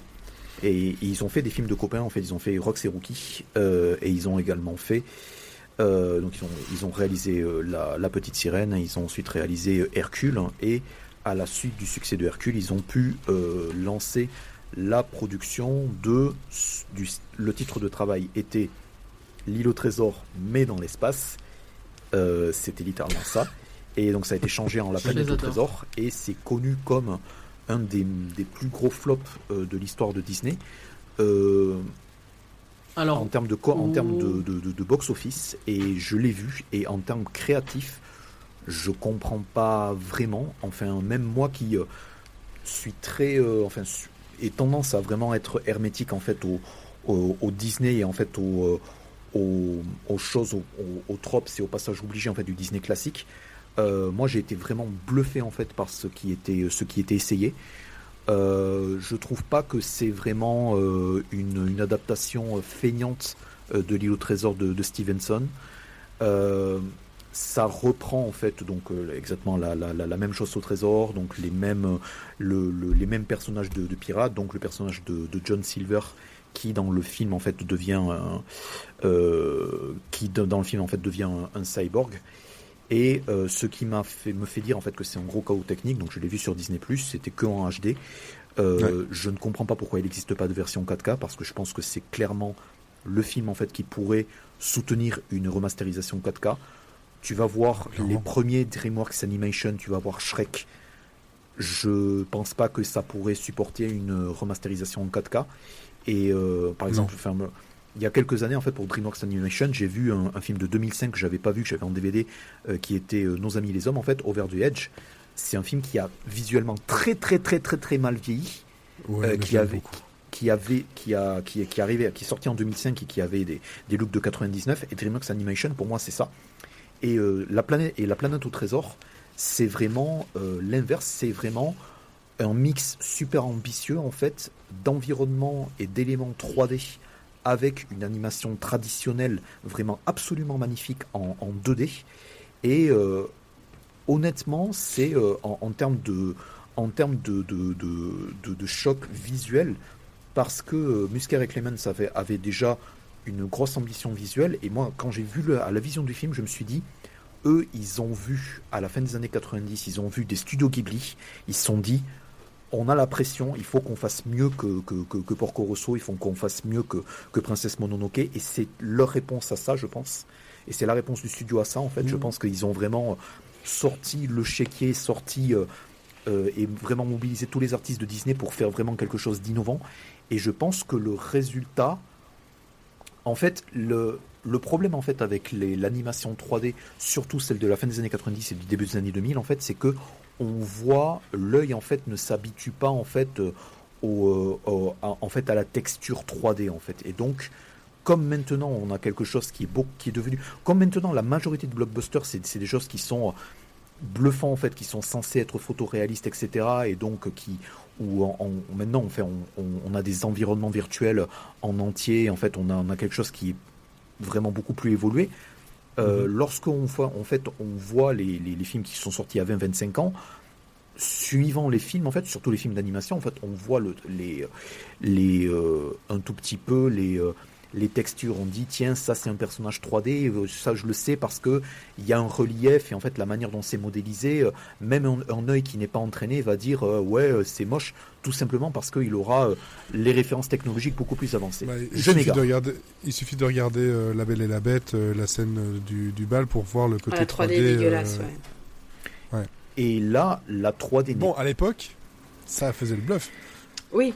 Et là, je pense que ça tient toujours, tout simplement parce que ils ont la grande intelligence, en fait, à part quelques personnages, dont mon personnage favori, en fait, qui est un robot, Ben, qui est incarné en VO par Martin Short, ce que j'ai découvert ensuite. Il y a un personnage dans la VO, en fait. Heureusement que tu l'as pas vu en français. Hein. C'est Laurent Deutsch. Oh là là. Et Attends, le mieux, Jim, c'est David Hallyday. Et Jim, en fait, David Hallyday qui joue dans Hunger Games. J'ai vu ça, j'ai halluciné. Il est partout. Et il a adapté en fait David Hallyday, et je pense que c'est ça full disclosure, je pense que c'est ça qui inconsciemment m'a convaincu de donner sa chance à La Planète au Trésor. C'est que samedi en fait, j'ai entendu en fait des chansons de Disney à la piscine, et en fait il jouait la chanson de David Hallyday qu'il a adaptée en français, et en américain en fait c'est le leader des Goo Goo Dolls qui fait les 2 titres, et les 2 titres en fait ce sont du pur pop rock des années 2000, bien dégoulinant, etc. Et c'est pas des mauvaises chansons. Ce qui est intéressant avec La Planète au Trésor, c'est que ils sont très il y a très très peu de chansons, donc déjà il ne se relie pas, il ne se repose pas en fait sur les numéros musicaux ou des choses comme ça. Il se repose aussi sur des acteurs, enfin vraiment des acteurs de composition. Donc il y a le docteur Doppler en fait en VO, où clairement j'ai quasiment pas eu besoin d'aller voir la fiche Wikipédia pour découvrir que c'était David Hyde Pierce, donc plus connu comme le Niles de Frasier, et vraiment et donc il a toute l'affectation de Niles de Frasier, donc il y a pas de souci. Mais ce qui est très très intéressant avec la Planète au Trésor, c'est que donc le personnage de Ben, il est entièrement en 3D, mais il interagit avec des personnages en 2D. Et moi, avant d'aller voir que c'était un personnage en 3D entière, je n'ai pas vu la différence. Pour avoir un point de référence, en fait, c'est un tout petit peu le précurseur des personnages steampunk qu'on a vu dans Robots, le film de Blue Sky, qui est sorti quelques années après. Oui.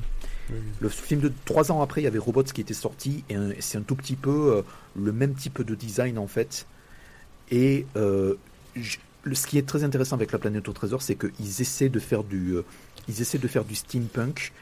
Clairement, c'est un gros film de fantasy en fait, donc clairement il y a pas il y a des vaisseaux en plein cosmos, en plein espace en fait, qui interagissent avec des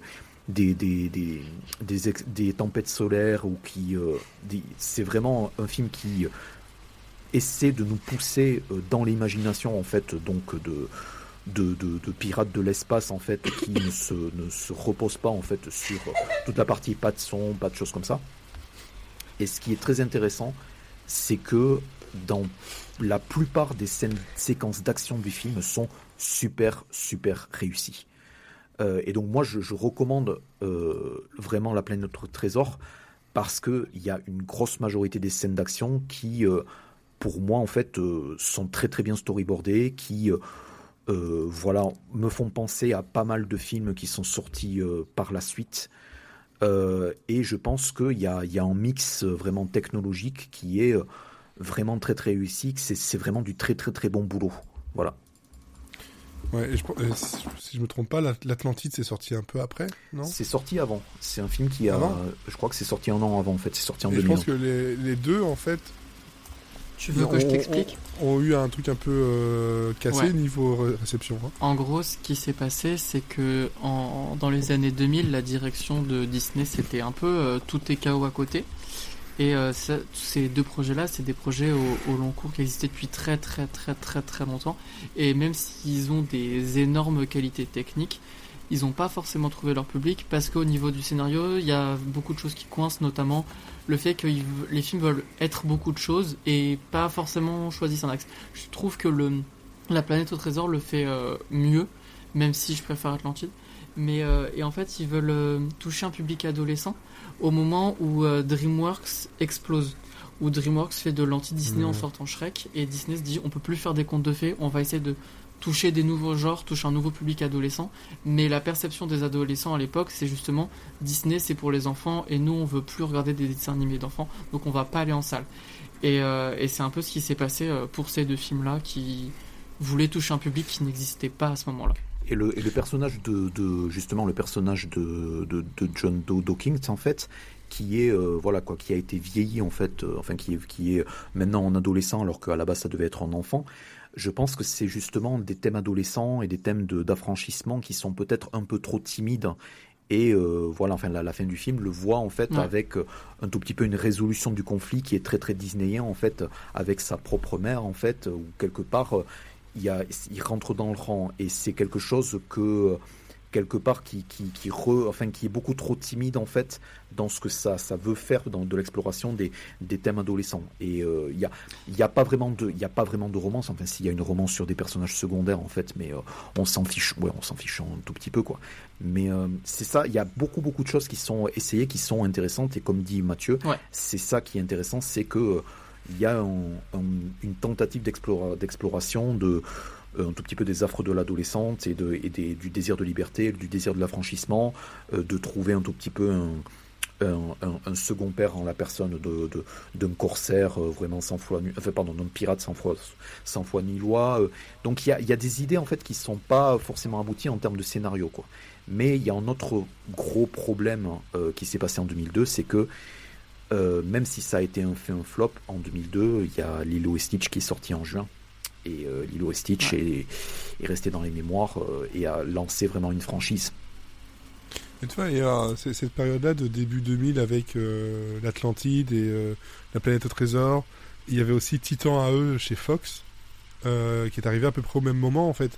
Et il y avait un mélange entre tous ces trucs-là où c'était de la SF, soit dans l'espace, soit l'Atlantide, on n'est pas dans l'espace bien entendu, mais c'était un côté un peu SF et où vraiment pour moi tout ça a fait un espèce de gros mélange à la fin où j'en ressors avec la planète au trésor, mais même Titan AE moi je l'aimais beaucoup, mais il y avait à chaque fois niveau musique dans chacun de ces trucs là, c'était comme tu disais le rock FM des années 2000 en plein dedans quoi hein.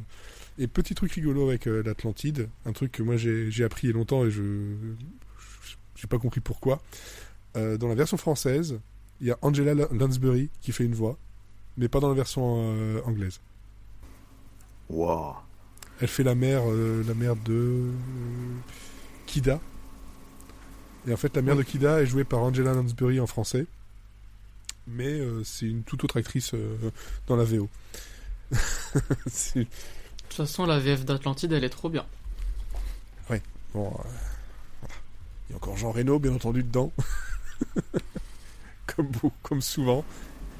On cherche une grosse voix, il y a qui ? Il y a Jean Reno. C'est toujours mieux que David Hallyday. Oui, c'était pas le meilleur choix. Non, c'était pas le meilleur choix. Bon, après, on fait pas toujours de très bons choix. Alors, Mathieu, toi de ton côté, qu'est-ce que tu recommandes ? Moi je vais être dans l'actu parce que en vrai si je fais un truc vieux j'en ai pour 8 heures, donc là ça ira plus vite parce que j'ai encore besoin de recul pour vraiment aller au fond de ma pensée. Mercredi sort en salle Wish, ou en français Wish, Achat et la bonne étoile, parce que pourquoi faire des choix cohérents. En Belgique elle est sortie mercredi dernier, je précise. Voilà, c'est vrai, ça c'est super cohérent comme titre. Merci encore une fois Disney France, vous êtes trop fort. C'était du sarcasme. Donc ça sort en 3D aussi si vous avez envie. Moi je l'ai vu en avant-première en VO. Ouais, il y a encore des trucs. Moi, pas à Paris, j'ai pas trouvé de séance en 3D, mais ça existe. Je l'ai vu en VO parce que pour tout vous dire, j'adore les VF Disney, mais depuis un peu plus de 5 ans, 5-10 ans, j'ai beaucoup de mal, peut-être parce que je les vois déjà avant en VO plutôt qu'en VF, mais c'est pas un problème de voix que j'ai, c'est que je trouve qu'il y a une énorme baisse de qualité dans les textes, que ça soit dans les chansons ou dans les dialogues. Ça se voit quand tu compares les deux, on perd quelque chose au niveau du sens. Je trouve ça très très marquant. Et déjà juste quand tu vois le titre des chansons du film, etc., ou les acteurs qui ont été choisis, ou je sais pas, c'est bizarre, je vais aller le voir en VO en premier. Et je pense que j'ai à peu près raison, même si j'irai le voir en VF et je vous dirai dans quelques podcasts ce que j'en ai pensé peut-être. Moi j'ai été hyper excité par ce projet. J'ai même noté la date depuis, parce que en fait je suis au courant de ce projet depuis le premier jour que ça a été rendu public, parce que quand ça a été annoncé, j'étais en mode oui, je veux ça maintenant tout de suite, parce que c'était on va vous sortir un Disney de Thanksgiving, Noël, pour fêter les 100 ans, et ça sera en hommage à 100 ans de films Disney. Donc moi j'étais aux anges. Et j'ai pas été très même malgré mes attentes énormissimes, j'ai pas été extrêmement déçu. J'ai beaucoup apprécié le film. Je vais pas le spoiler.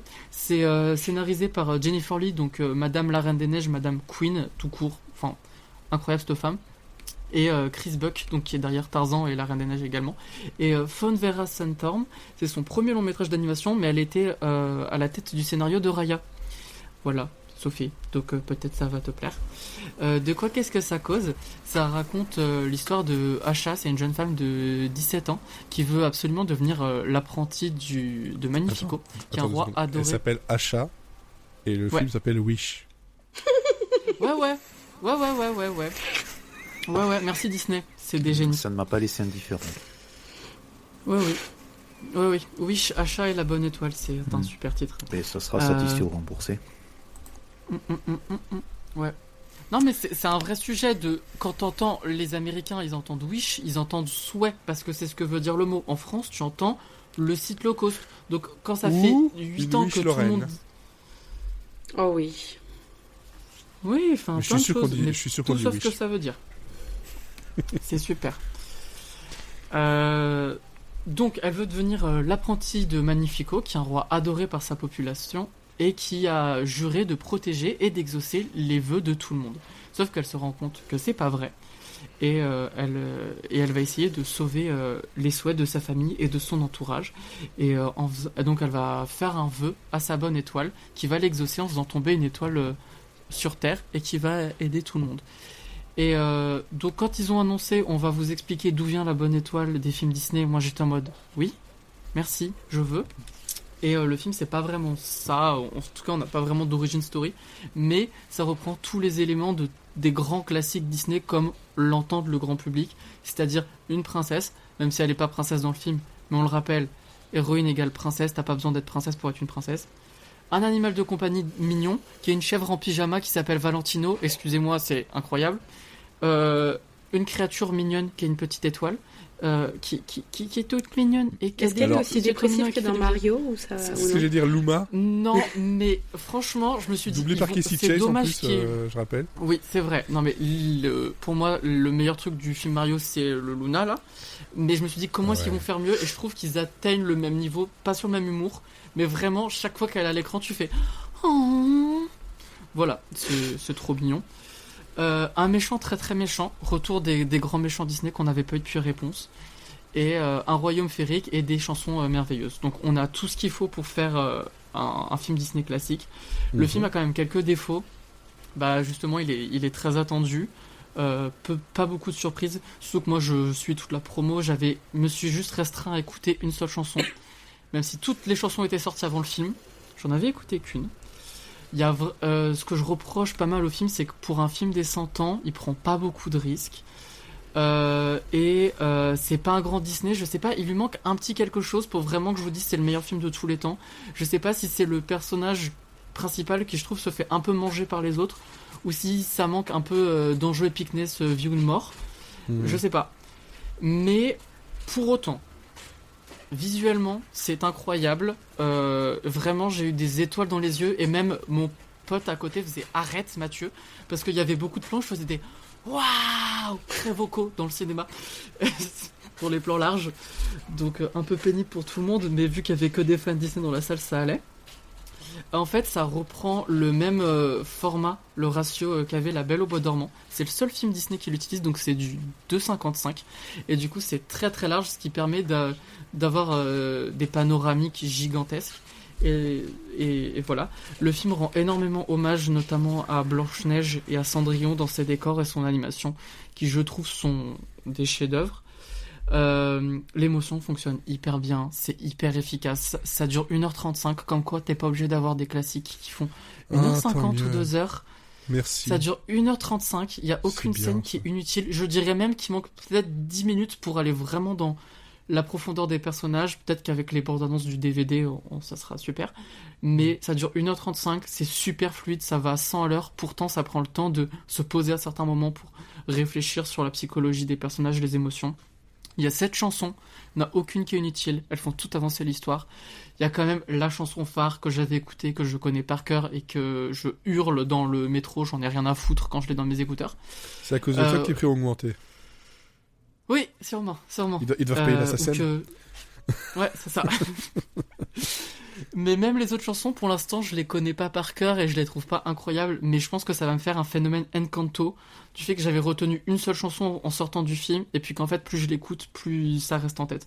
Et déjà, ce matin, j'avais des chansons en tête. Et surtout, en fait, je veux vraiment dire que ce film m'a fait du bien. Vraiment, en sortant du... Déjà, je suis allé au bout de 20 minutes, mais ça comme d'habitude. Mais surtout que j'étais heureux de voir le film, j'étais heureux en sortant, et je voyais vraiment toute la salle avait passé un super bon moment. C'était une vraie communion. C'était émouvant, c'était drôle, ça avait un super beau message qui est que les vœux sont importants, que faites attention aux politiques qui vous entourent, parce que des fois, souvent, c'est de gros connards, hein.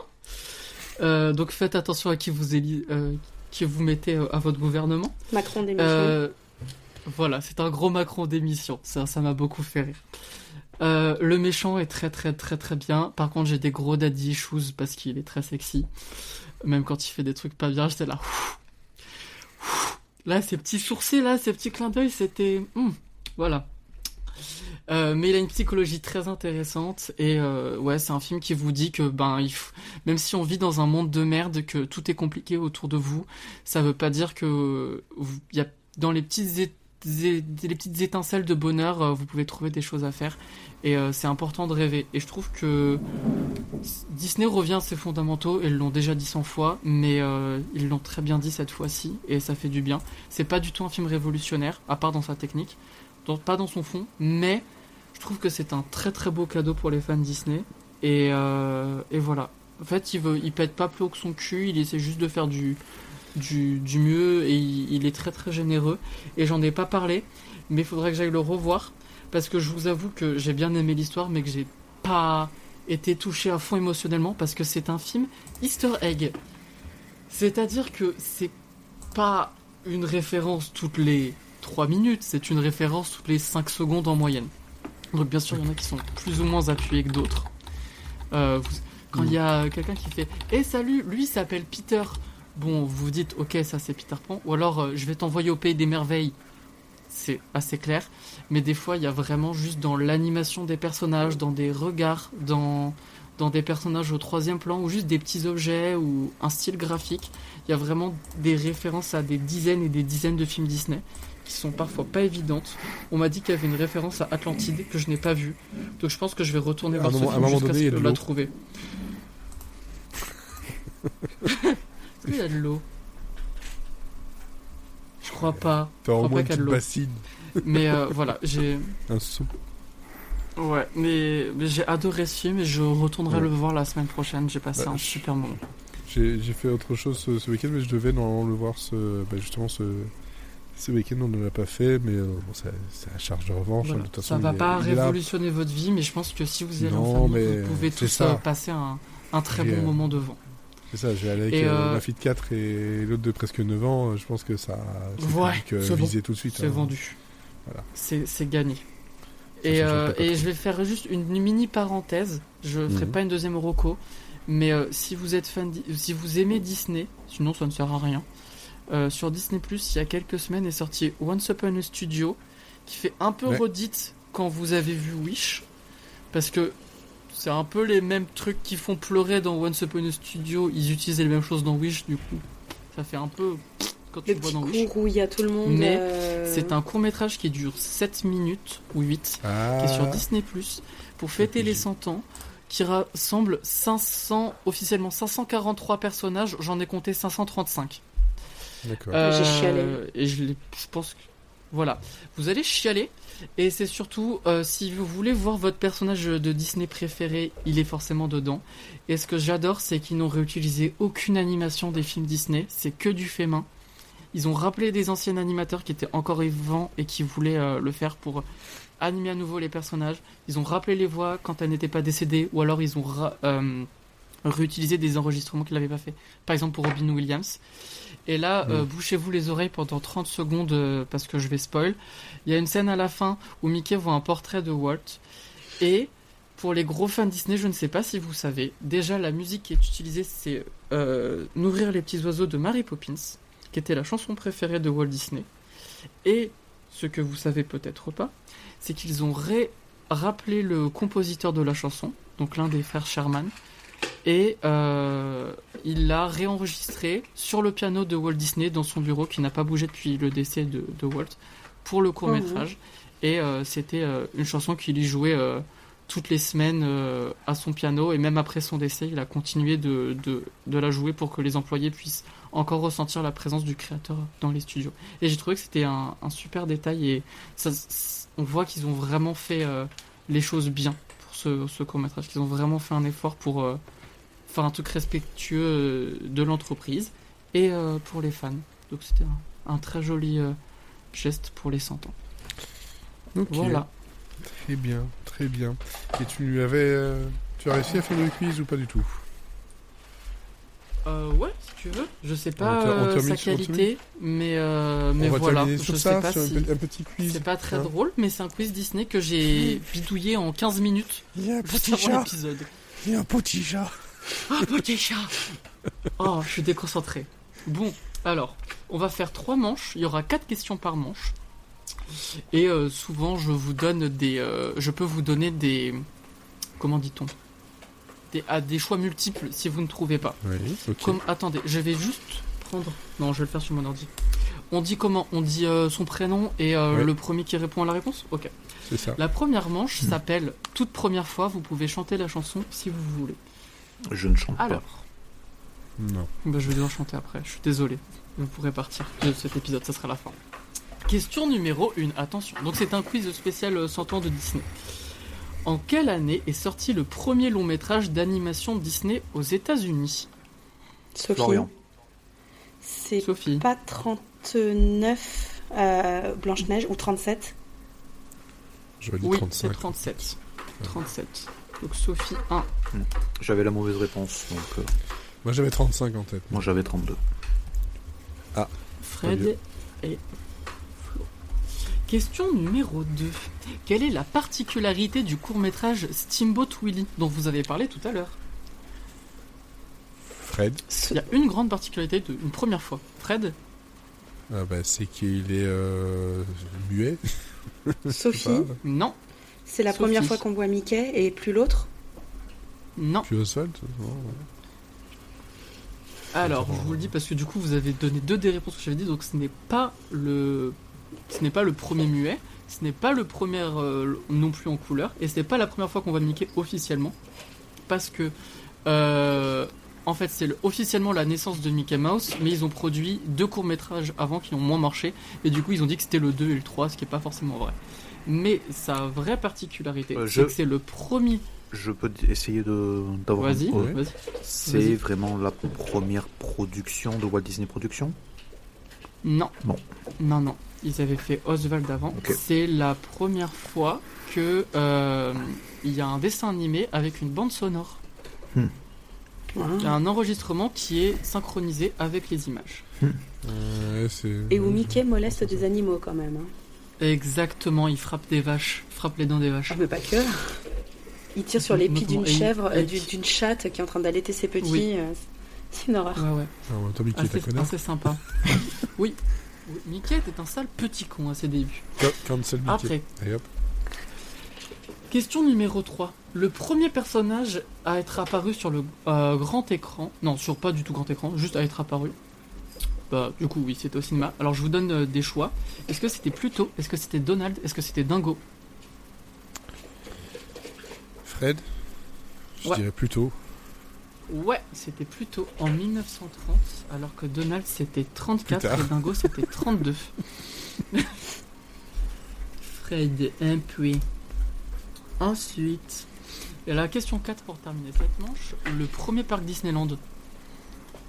Est-ce que vous avez une date en tête ? Florian. Est-ce qu'on fait au plus proche ? Ouais. On peut faire au plus proche, vous êtes d'accord ? Ok, je vais dire 56. Ok. Un de vous deux ?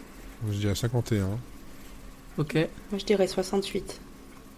C'est Flo, parce que c'était 55. C'était vraiment pas loin du tout. Tu vois, j'ai failli dire 58, donc tu vois, j'aurais été tard. Mais...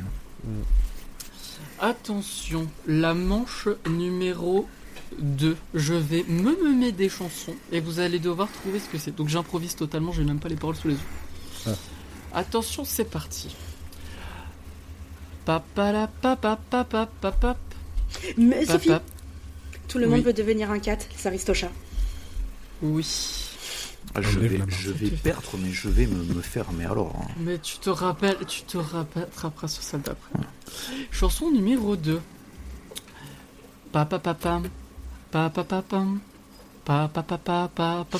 Sophie. Fred. C'est la petite sirène. Voilà. Tu as le titre. Partir non, là-bas. Le titre, je sais plus. Allez. Hop. 1,5 point. Ça fait 3 pour Sophie, 2 pour Fred et 1 pour Fred. Chanson numéro 3. Sophie. Ouais. Ah non, attends. Fred. Ah si, c'est Cheminée de Mary Poppins. Ouais. Allez. Mais c'est pas le titre de la chanson, chez Cheminée. Si. Si. Si, Cheminée. Attention, chanson numéro 4. C'est avec Joël Ramon et Phil Ramon. Non, c'est pas celle avec les Ramoneurs. C'est celle où c'est au début du film quand il va rencontrer Mary Poppins va le rencontrer avec les enfants et c'est juste voilà. Donc c'est Dick Van Dyke qui le chante en fait, c'est pas les. Ouais. C'est Dick Van Dyke. Et les Ramoneurs, c'est garder le rythme la chanson. Ok, merci. Et enfin, chanson numéro 4. Pam pam pam pam pam pam pam. Fred. Pam. Ouais. Dumbo. Mon tout petit. J'avais dit pas cette chanson. J'ai fait exprès. J'ai carrément fait exprès pour faire chialer. Allez, manche 3. Chanson préférée de mes deux filles. Ça a marché parce qu'elle n'a pas le point en plus. C'est dégueulasse. Oui. En plus, je t'ai dit, Sophie, je te la mettrai dans le quiz. C'est vrai. Titre. Alors, on va faire un. Tu veux le faire mettre par Julien Lepers, il n'y a aucun souci. Tu fais ce que tu veux. Ça ferait un super nom de nouveau jeu, ça. Champion. Je te la mettrai dans le quiz. Alors, je n'ai pas préparé cette manche parce que je n'avais pas le temps. C'est un quiz sérieux aussi, mais je pense que Sarah sera d'accord. Sarah, de là où t'es, on pense à toi. Elle n'est pas morte. Hein. Attention. Je précise quand même. Elle est au travail, justement. Alors, c'est assez facile, je pense. Voilà. Alors, c'est parti part. Vous m'interrompez dès que vous voulez. Je suis un personnage atypique et attachant qui ne fait pas vraiment dans la dentelle. Je fais partie d'un duo iconique dont on a fait la rencontre dans un dessin animé culte de Disney. Oui. Pumba. Oui, félicitations. Sophie prend le large. Elle a comme moi, non. J'ai honte. Moins 5 pour Dab. J'ai hyper honte. J'assume pas. Oui. Attends, référé. Arbitre, il y a Dab. En plus de ça, on a la vidéo, on peut le voir. On a la preuve. Ça réagit d'ailleurs sur le Twitch ou pas? Non, aujourd'hui. Bon. J'ai pas fait beaucoup de pubs non plus, mais... Non. Alors, je suis un chanteur britannique, populaire de 70 ans. Auteur et compositeur. Sting. Oui. Non. Et interprète... Florian. La chance... Sophie. Elton John. Non. Non. Florian. Fred. Ah bah, Florian, vas-y. Phil Collins. Vas-y, Florian. Bah oui. Oui. Le dernier est fan de Phil Collins. Exactement. Alors, et ce qui est d'autant plus vrai que je suis toujours dernier à ce jeu. Ah, pas sûr. Alors, je suis un... Tu es à quoi? On n'a pas entendu. Je suis un compagnon culte de Disney. Certains me trouvent insupportable, d'autres m'adorent. Clippy. Ah non, c'est Word. Je suis un dragon. Sophie. Un brun... Mouchou. Oui. Oui. Ah là là. Oui, bon, après, alors là, il faut juste refermer l'écart parce que là, elle est partie très loin. Ouais. Après, il n'y a pas que Mouchou qui est insupportable. Hein. Tout Mulan, quoi. Après, oh. c'est insupportable. Alors, attention. Attends, tu peux attendre 2 secondes. En plus de ça, il y a du Patrick Bah non, Fury. t'as gagné de toute façon. En fait, j'ai plus de son sur mon casque et du coup, je suis obligée de passer par mon PC. Je suis obligée de lever le son. Aïe, aïe, aïe. Elle triche. Ok, j'en ai un dernier. Oui. Vas-y, c'est bon. Je suis l'un des antagonistes de Disney les plus cultes. J'apparais pour la première fois en 1992. Mais Sophie soyez rassurés. Oui. Scar? Non. Florian, soyez rassurés. Oui, félicitations. Je l'ai dit avant, Fred. Eh bien, remontada de Flo, égalité avec Fred et Sophie bien devant. Bravo Sophie. Je suis coincé. N'oubliez pas notre application à Balenciaga. Balance ton perroquet. Non, mais Balenciaga, si vous retournez dans les épisodes de l'année dernière, c'était une pub. C'est une application qui te dit quand tu n'as pas éteint tes lampes chez toi, et c'est juste le son de Yago qui fait « Ah, la lampe !» C'est génial. C'est Balenciaga. Voilà. J'ai toujours pas déposé la marque. Je vais falloir que je le fasse. Merci à toi pour ce quiz au débeauté. Merci à vous. Bon ben voilà, pour les 100 ans, nous avons fait un petit tour de recommandations. C'est perturbant d'entendre ma voix en double. De recommandations et aussi de ce en quoi Disney nous parle ou pas. Je vous remercie donc tous les trois pour ce podcast. On vous donne rendez-vous donc la semaine prochaine pour un Monsieur Syrian Friends avec un chat qui vole.